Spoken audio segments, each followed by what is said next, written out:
All right, cool. So yeah, that was one thing. Like after Odina issue 1, I saw Kandaki at the end. I was like, yo, is this like a character like in Odina, or is this like a new comic that you guys are working on? Hmm. Freaking Concrete, yo, y'all be pumping out the content. I'm sitting here trying to write my one freaking story, and it's like, yo, it's like timing, and then like I'm just like writing, and I'll like edit 3 pages because I got everything like written out, and then I'm doing like my second draft, and I'm like, yo, this is like intense. Like I feel bad for all of like my English classes when my teachers are like, you need to learn how to write, and I'm like, F this, and now I'm like, fuck, I wish I like, you know, pay more attention to that shit. So how the hell do you guys like pump out all of this content? When you got a bunch of creators in a group, it's gonna be easy because I'm gonna tell you that right now. Because that's one of the things, you know, as far as it being a collective of creators, you have multiple like ideas, characters, stories, all that stuff. And you know, Kandaki is definitely another one of my babies that I created along with Odina, and it's based off African history. So I wanted to put my spin on some African history and lore, so we can kind of educate the kids, but kind of bring them in, you know, at the same time. Okay. So That's fire, and that's something I'm gonna talk about because you know, like the typical, you know, normally with you know, black people when they're creating content, it's literally only like 2 or 3 bags that we stay in, which is like gang and drug culture, yes, slavery, and then what's it like the token black guy like type of situation. So like, you know, now you know, in this day and age, we're starting to see a lot more creatives branch out and do like these crazy stories that have nothing to do and keep me, you know, I love like a good gang, drug, yeah, like you shit like that. yeah, I get But it. like, yeah, but like the superhero stuff that you guys do, and you know, and let me introduce you. You know, I'm sitting down chopping it up with Onaji. He is the creator and writer of Odina Omni Strike. He's part of the Concrete family. So you know, I'm gonna let him introduce himself. Say what up to everybody. What's up, everybody? This is Onaji Rouse from Konkret Comics here in Atlanta, Georgia. I'm the creator of Odina, Kandaki, and Sister Circle. Oh shit. Yo, Atlanta has like the illest creators. That's like the Wakanda of freaking of America. But that's dope, man. So yeah, I mean, we're just gonna be talking about, you know, what you got going on. You know, Odina, obviously that's your main project. So you have issues 1 and 2 out. I've read both of them, and you know, we were talking about you know, basically creating stories by black people, by minorities that are outside of the traditional, you know, topics that generally we stay around, which is like drug and gang culture, Yeah. or you know, just like slavery and stuff like that. So you have your issue 3 actually coming out. The Kickstarter is up right now, so you know, you guys go out there and support that shit. You know me, I'm like the king of supporting Kickstarters. I support Kickstarters, and I'm like, man, I forgot about this. Like an email gets sent to me or a book, and I'm like, oh shit, I forgot. But yeah, so you know, talk to us, man. Tell us a little bit about Odina. You know, who is she? What is she? You know, how'd you come up with this character in this story? Yeah, Odina is a superhero, a female, African American female superhero that I created because there wasn't that many, to be honest with you. Like, you know, one of the things I try to tell people is that now you're starting to see the reemergence of the black characters, Mm-hmm. especially to try to, you know. But beforehand, how many black female superheroes could you really name on your hand? Storm. Yeah, there you go. And it was just That's like, it. and that was the only one you could really name. And no offense against Storm.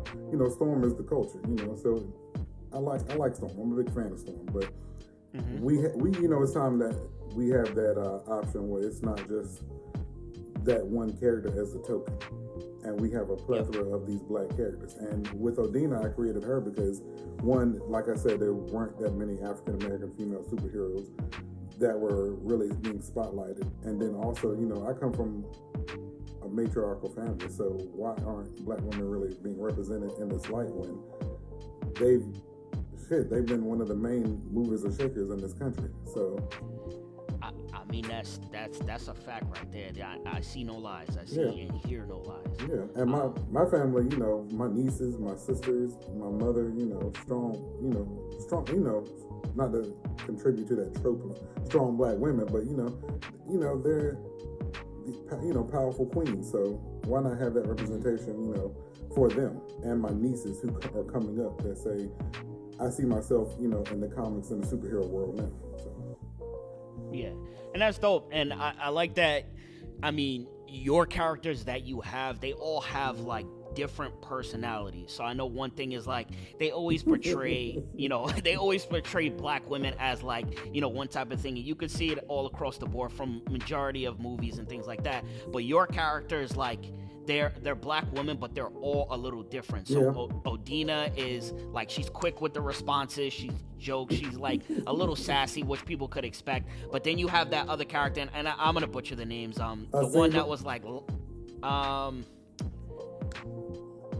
damn, I can't remember her name. Not the one with the high top that wears orange, but the other one who kind of combats. Like, she fought Odina at the end of issue 1. That's Sister Asima. See, that's the thing. Sister Asima is more like the serious type personality. She's very, by the book. She's a trained, like, think of like Elektra and them, how, trained assassins are very, they're very thorough in what they do. And so her being, one of those top fighter type, serious females, you got to have that personality type that's going to combat someone who's like Odina, who's a little bit more snarky at the same time, got a little mouth on her. You be like, you better watch it. Yep.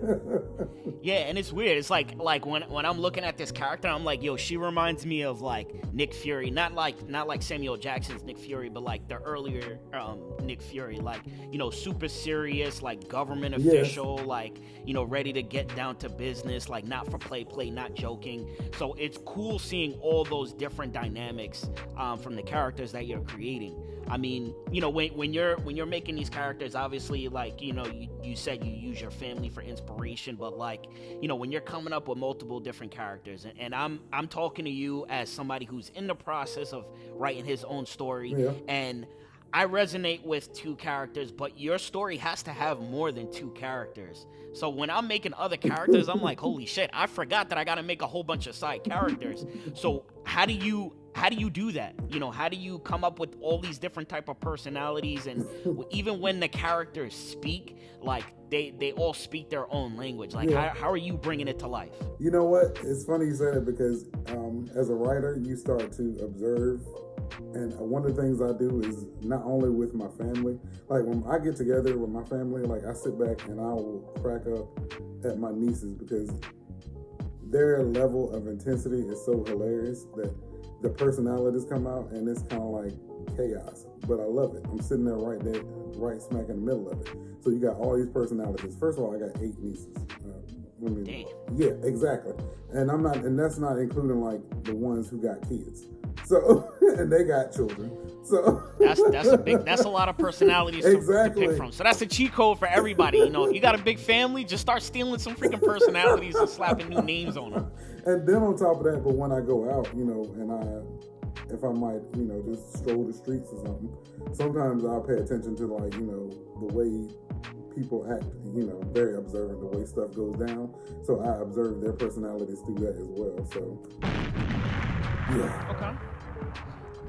That's a good note. That's a good cheat code right there. So what made you even want to get into the comic game? For me personally, I've been writing, just comics like for fun. Like even when I was younger, like I had like a little comic that I wrote, about like Buzz Lightyear and some random character. And I can remember doing it like while I was watching Saturday morning cartoons, but I never thought that one day, you know what, I'm gonna just freaking do this. And obviously as technology progresses now, I mean, it's easier than ever for someone in the indie space to create their own comic, actually have artists like you guys do at Konkret, sell it, get crowdfunding, like that's insane. So, what made you get into this space, and like what's the process that, is making you successful in creating your comics?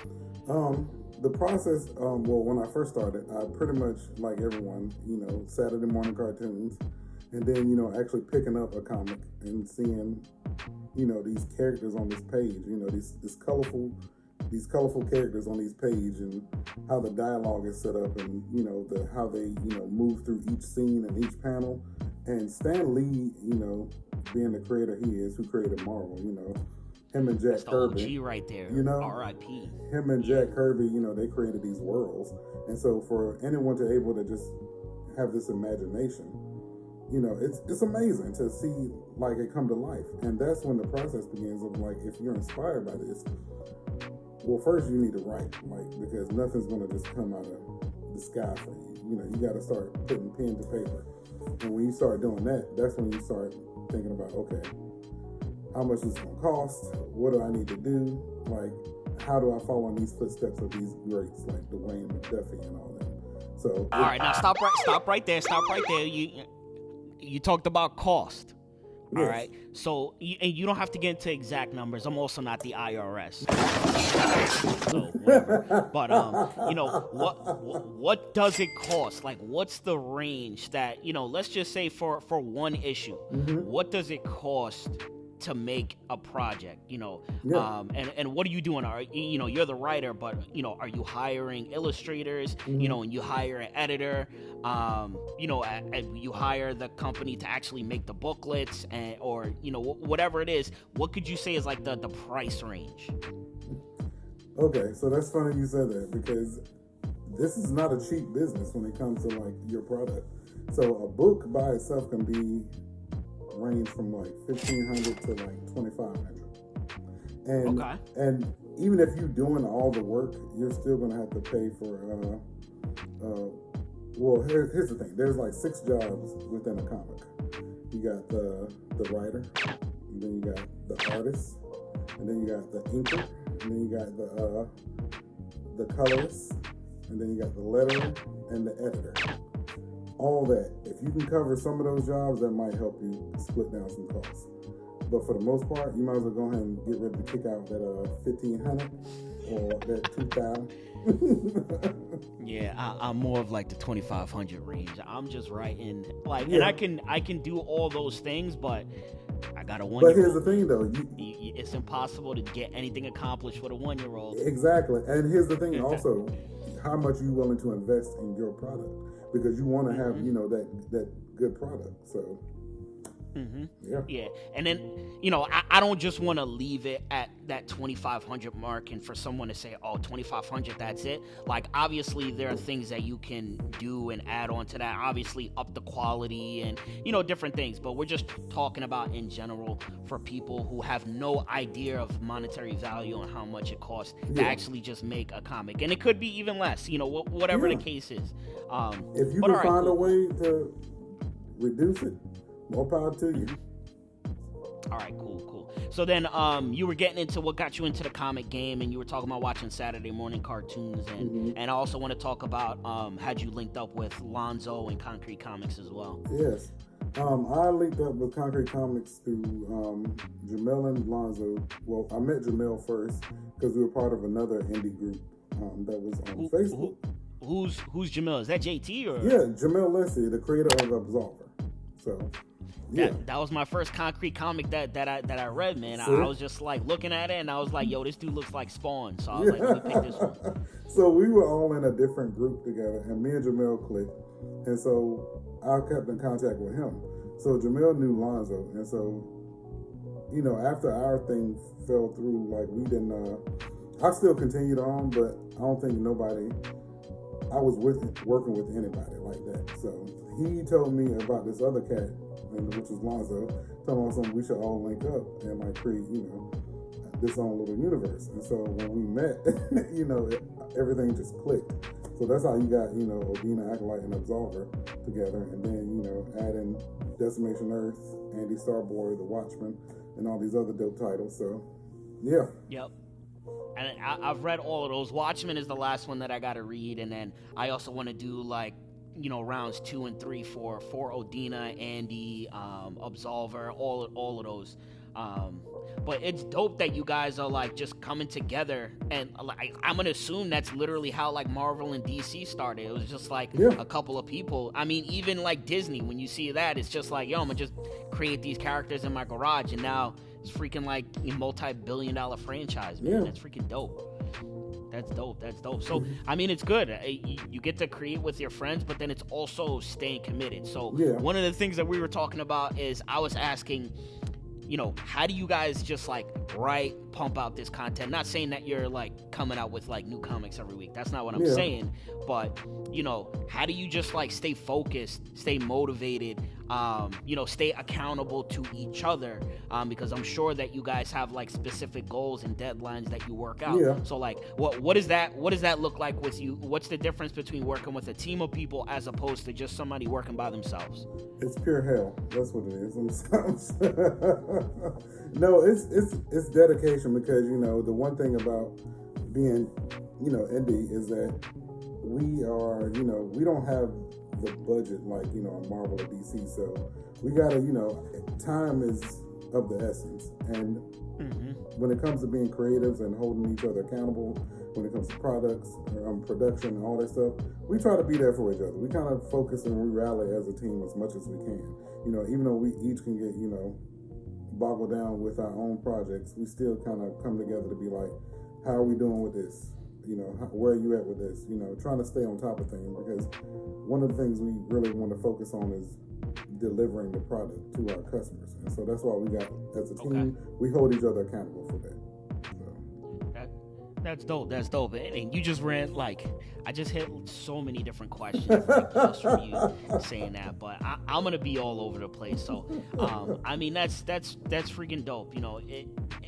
From me looking in without talking to you or Danny or JT or Alonzo, I would never not assume that you guys weren't like a big production. I'm saying this right now. There's generally 3 peeps that even got me inspired to be into the game, start reviewing indie comics and manga, and that's Konkret Comics, Godhood Comics, and Pulse Manga. You 3, I was following you guys even before I set up my account and I was like, yo, these are all just regular people just making freaking comics. I was like, hold on. And I did a little digging. I started reading your projects. I was like, get the fuck out of here. I was like, yo, I need to get in this space. I was like, you know what? I was like, let me start my own comic. And then I started it and I was like, I got to build up some value for myself. So I was like, let me just start reviewing these guys, because I feel like more people need to know who you guys are, just your regular people who are just putting your dreams out there and making these dope ass characters that are, to be honest, they're on the same level as DC and Marvel. They just don't have the longevity and obviously the billions of dollars backing. But that's gonna come with time, and especially if you guys stay consistent, which I'm sure you are. But it's freaking dope, man. Well, I appreciate it. I appreciate it a lot. That means a lot, because man. Because there are times, and let me tell you something, as creatives in this business, especially black creatives in this market and this indie business, there are times where you feel like you are a fish in the water trying to swim upstream. It's a beast. And so that's why it's important to also have a team, because there are going to be days when you be like, I don't feel like doing this shit. I get it. Bro, that was me last night. I came home and I was like, yo, fuck editing this video. I'm gonna sit here and watch Harry Potter with my wife. Yeah, that's what I'm saying. Editors, directors, content creators. There are times when you be like, I don't feel like doing this, and I get it, So, and trust me, I already finished all the Harry Potter, so. And nuts, man, bro. It's mind blowing, but we'll talk about that on the side. But and for me, it's if I'm reading and fuck it, I'm gonna just talk myself up. If I'm reading your shit and I'm like, yo, this is hot, that means that it's fucking hot. Well, I appreciate it. I've read comics. I've watched every single freaking superhero TV show, manga. I sit down with my friends for hours just talking about random shit, and this is throughout the years, and we've gotten to arguments. We literally get into fist fights to be like, yo, damn, Cable is better than fucking Akuma, or vice versa. We would get into fist fights. So I came to a point where I was like, yo, I should be fucking getting charged for talking about shit just in the superhero manga in this space. So that's why I'm fucking here right now. And one of the questions that I have to you, which is going to tie into what I just talked about, is social media. How have you guys used social media to build up your following and your fan base? Is that shit important, or are you guys still able to sell comics without social media? Like, what have you guys been doing? Well, social media is so important because it played a big part when the pandemic hit. When the pandemic hit, we were planning on doing cons like throughout the year. Like, we already had to set up like what we're gonna try to go to. But as soon as that joint hit, like, we had to like refocus. We had to regroup and realize like we gotta utilize the social media, use it to the point where like not only are we marketing ourselves but we also trying to sell and reach out to people and engage with people through social media, because there was no other way we could talk to people. So we had to use it to our best of our ability to like really like engage with our customers or people who are reading our books. So it's a big tool to use for Black creators. It can be, once again, that fish swimming upstream, because sometimes the algorithm wants to work BLM and performative art, and then next minute you being blocked or something. Bro, I'm letting you know this right now. I work for a digital marketing company. Right? Do you see this fucking office I'm sitting in? Yeah. This is my fucking office. I work for a digital marketing company. I sit in trainings on like social media algorithms and like what, and I still don't get that shit. It's like, yo, you say do this, I fucking do it. And it's like I got 500 views on like Instagram Reels. And then it's like when I was doing IGTV stuff, like doing the full, I was getting a lot more engagement, a lot more comments. And then, so like social media and algorithms, that shit is a myth. Like, I don't understand any of that shit. And you see these freaking profiles that like tell you like what to do or how to do it. I could find one that says do things this way, and I could find another profile that says do shit the exact opposite. So, from last night, and that's why I was like pissed last night, because my last review got like 500 views on Reels, and like it was a little bit more engagement, but I was like, you know what? I'm just going back to the basics, and I'm only focusing in on like you guys, like the actual like client basis. Fuck like the reach. I'll let that shit grow natural. I don't care about the time or anything. And that's one thing that I spoke about Alonzo, because I was like, yo, you guys got mad followers, man. It's like, yo, how'd you do it? I was like, is there a cheat code? And he was just like, nah. But like, I'm gonna tell you, we went from when we first started, like the amount we got now. I didn't know it was gonna get to that. But we also, kind of present ourselves as, if someone asks a question, we'll respond. So that engagement. So. Gotcha. That's dope. So, so we spoke about how you linked up with Lonzo and Konkret. What's any advice that you have for new creators? I mean, anything. Give us anything as far as like creating characters or, doing Kickstarter funding or whatever you want to talk about, man. I'll let you leave the floor, because you are the expert, right? You have you have 2 out right now, and you have a 3rd one coming out on Kickstarter. So what's the success that you're having? What's the cheat codes? Like, give it to us, man. Yeah, for the characters, I would say create characters that's going to stand out, amongst your peers, as well as also amongst the Titans who inspire you.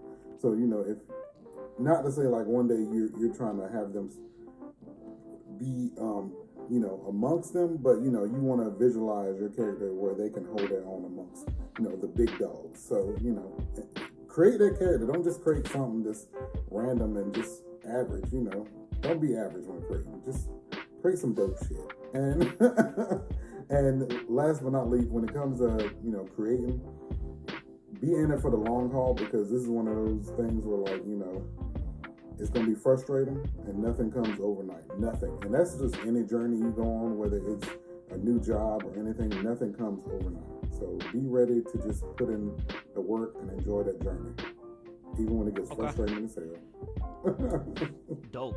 So I'm gonna ask you one question on top of what you said. So like when you said just don't like make characters, and I have people that hit me in my DMs that are like, you don't have to review my project, but read it, critique, what makes things pop, and like their Instagram profiles that are just started because people are getting into the space. And I try to tell people that when you're creating characters or when you're creating a story, you got to make it something that people can resonate and get behind it Yes. and like feel it internally. So like with Odina, it's like she's African American, and you have, and I don't want to give too much away from the story, but you have like gods, and gods have been like, you know, mixing with humans, and now they're creating hybrids, and like they basically, the main villain wants to basically destroy humans and get her people locked up so she can have the rest of the world. And that's something that, you know, people can relate to, you know, especially now with like wars and things. Like people want their people to be free and liberated, you know, whether it's African Americans or people in Afghanistan or people in South America. You know, if you have like your community, your race, your heritage, you always want your heritage to do better. So what can you say to help creators? Because I say this a lot of times in my videos, and I feel like, you know, people may not get it, but, you know, explain it. Like, why is it important to make stories and characters relatable and have people resonate to them? You know what? The reason why it's relatable, because you want to visualize yourself in that world. Because when you're creating, here's the thing, when you create these characters, and someone said this to me, they was like, you want to make your character as human as possible, because it's fine to have a superhero character. That's fine. You know, it's dope. It's superhero sci-fi. But there has to be some type of human element in that character that resonates with you when it comes to like you reading it. Whether, you know, with Superman, him being adopted to this world. You know, he doesn't fit in, but yet he's part of it. You know, X-Men, civil rights, you know, these people, you know, trying to protect the world that doesn't really fear them. You know, that human element. That's a fucking example that I use every time. Like, I ask people, like, what's your favorite super? And they're like, X-Men. I'm like, why do you like X-Men? Like, I don't know, because they're badass. And, like, it's like, no, it's like the reason that they were created is because of the civil rights movement. And they wanted to make it relatable to people. So, obviously, majority of the characters are white. But X-Men are actually African Americans. So you relate to African Americans, you just don't know it. Yes, that's what I'm saying. Like it's created from black stories. So you know, find a way to kind of like, you know, make it where it's that's it don't got to be a big thing. It don't got to be like the Black Lives Matter. You know, it don't have to be performative. None of that. Just make that human element. You know, one of the things I was telling someone, I was like, you know, your character has all these superpowers, but what is the one thing that's going to make someone say, I like this character? Like, I want to read more about her.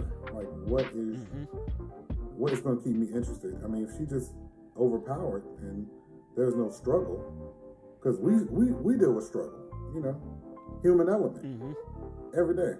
So that's what I fucking say about DC Comics, not DC Dream Chasers. This is fucking Meek Mill shit. But like DC, like their villains, it's like, yo, it's like your villains are just overpowered and like want to take over the, like, we don't give a shit about that. Like, we want the Thanos who is like, yo, it's political. The universe is overpopulated and we gotta kill half. And like, I don't want to do it, but I'm only the man strong enough to freaking make that decision. And that's like, I feel like that's what the politicians are doing right now with us with COVID, to be honest.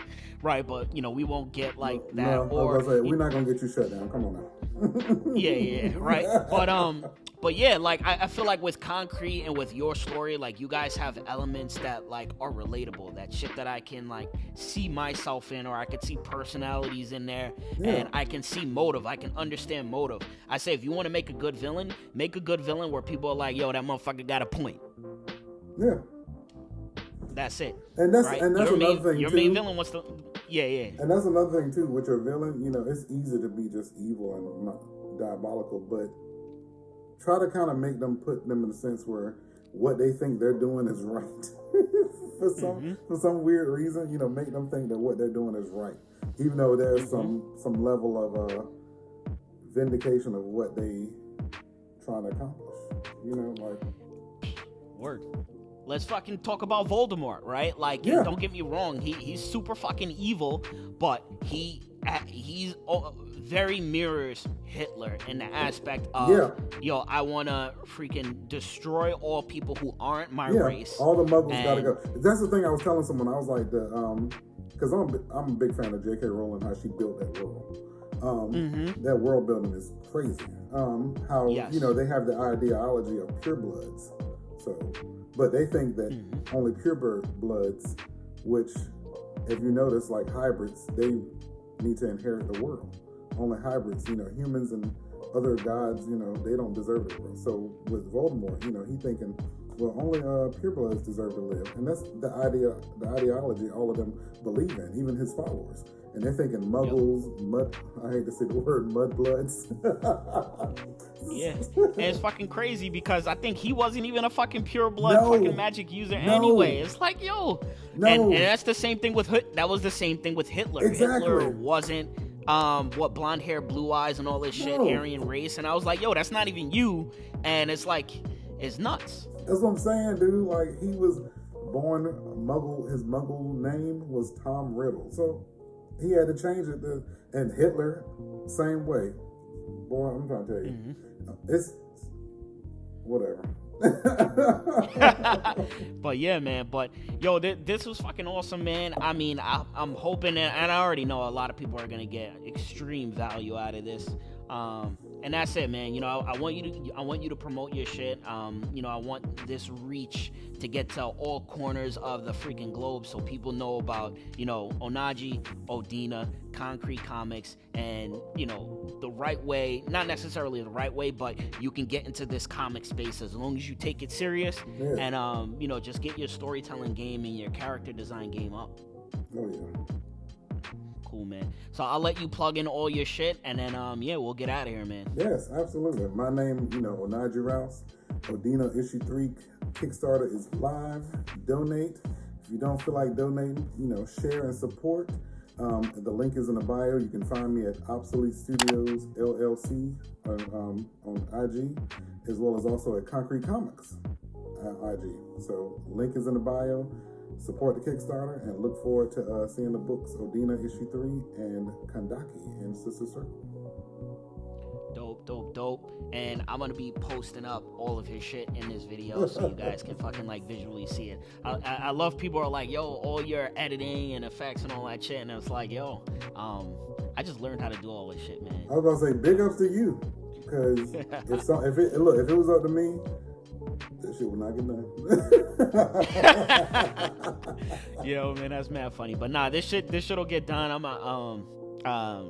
I don't know. We'll see this interview in the next couple of days. We'll post it up and I'll send it to you also. Well, thank you so much for having me, brother. Nah, man.